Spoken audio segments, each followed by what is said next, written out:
What's up, guys? It is another Devo Day. Devo Day. Devo Day. All right, there goes 10 seconds. My bad. Anyway, it's another Devo Day. That being said, I want to ask you a hard-hitting question. Is it your relationship, or is it a relationship through association? Okay, and I'm going to explain a little bit. I want you to think of a famous person in your mind right now, someone you would love to know and have a relationship with, okay? Think of that person, think about him. Okay, you got him in your mind? Great. All right, I'm going to pick out the person, Chris Hemsworth, okay? So I want to get to know Chris, right? I think Chris is a cool guy. And I don't know Chris personally, but I have a friend named Bob, and Bob is friends with Chris. And so over time, I keep asking Bob, like, hey, tell me about Chris. Tell me about what he likes. Tell me about how he likes his coffee. Tell me about, I don't know, his favorite color, whatever. No matter how many questions I ask Bob, do I know Chris? I know this is getting a little complicated. I'm not trying to make it a math problem. But truly, if I have a relationship with Bob, does that mean I have a relationship with Chris? No.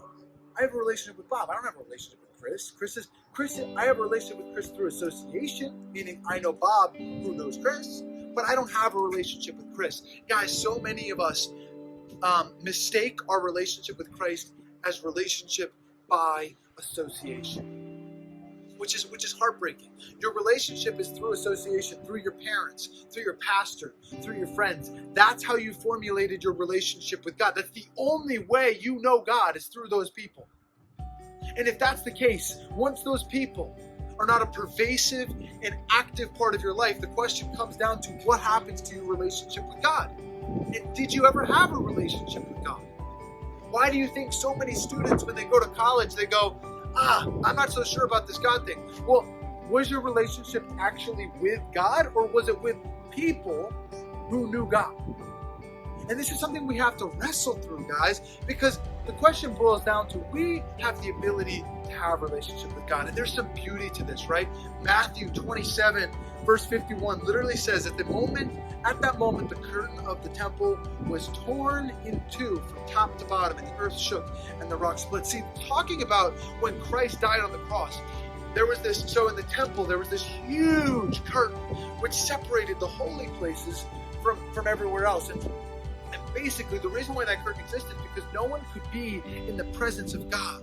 No one could be directly in that presence. But when Christ died on the cross, that curtain literally split in two.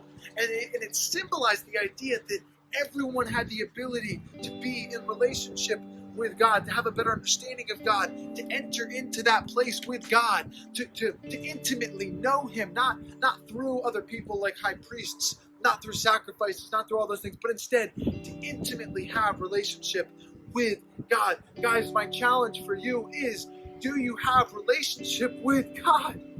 Is it actually your relationship? Are you taking the time to study God's Word on your own? Or do you only associate with God when you're around friends? When you're at church, student ministry? Or when your parents tell you, hey, we need to open up our Bible and do devotions as a family? I'm not saying any of those things are bad. They're all good things. But my hard-hitting question is simply this. Do you personally have a relationship with God? My prayer for you is that you would think through this, process it, and pray over, God, I want to develop that personal, intimate relationship with you. And if you have questions about how to do that, or what that looks like, or how to pursue a relationship with God, please DM me, talk to me, come ask me. I would love to talk with you about that. Guys, have a great rest of your day.